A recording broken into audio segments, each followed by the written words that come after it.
I've tried to get many different customers over the years, and here's the 3 things I've done to decide how to find my perfect customer. Hey guys, welcome back to the Magness Mogul Podcast. My name's Jonah Magness. I own and operate martial arts studios, and I've been able to help some of my friends with the stuff we're talking about here. Hit that subscribe button right now and leave a comment, and I'll reply to all of them as a thank you.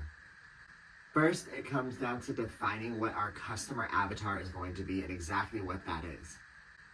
A customer avatar and finding your perfect customer is like making a pretend person that fits all of the criteria that you would want in your business. And not only would you want them, but they want what you're selling.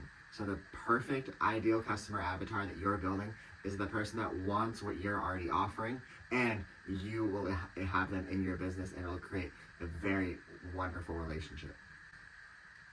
So if you haven't, I encourage you to sit down and write down the criteria of your ideal customer avatar before we get into this, and it'll make this video a lot more useful in terms of who I've targeted and the results that I came up with. Now we're going to talk about who the avatars are that I've targeted personally. Over the years, I've run events and ads that targeted just kids, so like ages 4 through 14 is kind of what I was going for. I've also run ads and events that targeted only adults, so more in that like proper 19 to 39 range, really just trying to appeal to like the fitness side of it and things like that. As well as I've targeted parents, and that's more of that 29 to 49-year-old range, and targeting them as parents of kids back in our original kids age bracket. The ages I chose for these, and that I said, are a little less relevant and can be swung. It's more about what you say in the ads and what you do at the events that kind of negotiates the targeting and everything like that. For kids, we would get a ton of interest and have a lot of hype around the events, but we wouldn't get very many conversions, and the events wouldn't necessarily be very big. And I believe this is because if I'm running an event for kids and I'm talking to the kids in the classes, then they might be super excited and magically remember to go tell their friends about it at school. But then my student and their friend both have to talk to their parents, and then both have to coordinate what the event is, what's going on, how to get them there, and everything like that. Make sure it works with everybody's schedules. There's a lot of places for it to miss, fall off, and just not always have to follow through. So it didn't have a ton of conversion to new students, new members, and not necessarily even the biggest events. And when it came to running the ads, we didn't have a lot of clicks because who was seeing the ads were the parents, and it was a little too childish or gimmicky when they were getting them and having them in their feed. On the polar opposite side, when we were targeting adults, our events were fairly successful, pretty big, like averaging larger numbers, or like numbers that I was really happy with. And the ads actually did pretty well. But what would happen is we wouldn't have the highest conversion because it would be time and a bunch of different barriers for adults to want to sign up or even just do Taekwondo for the long term.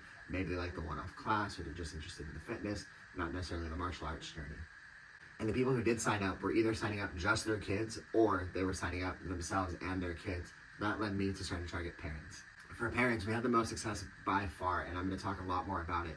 But what we were targeting the ads was the pain points that are goals for kids that most parents have that we could solve in our studio, between creating leaders, creating good communication skills, creating positive self-esteem, helping them learn discipline and respect and honesty and integrity, and all the other life skills we touch on and directly teach and work on and develop in our studio, along with their public speaking skills.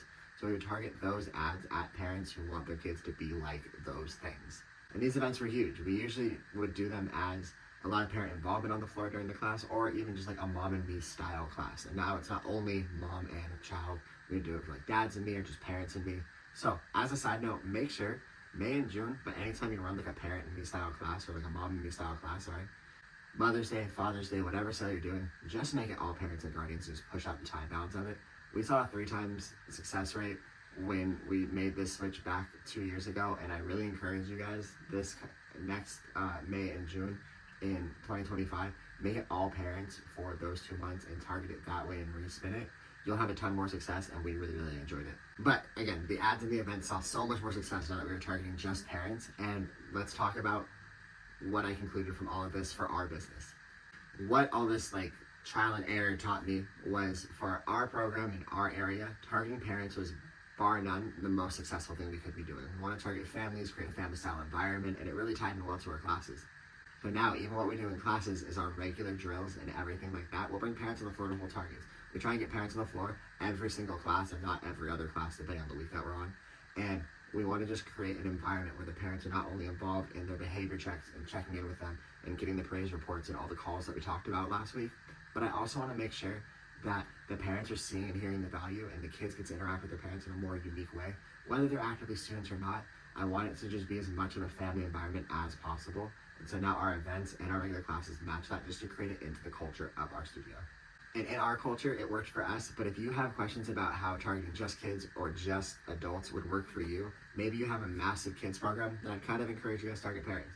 Maybe you have a massive adults teens program and a lot more fitness opportunities, then maybe you want to target just adults. If you want to know what I did and what worked out for my different targeting areas and my different avatars, comment down below and I'll reach out to you guys directly.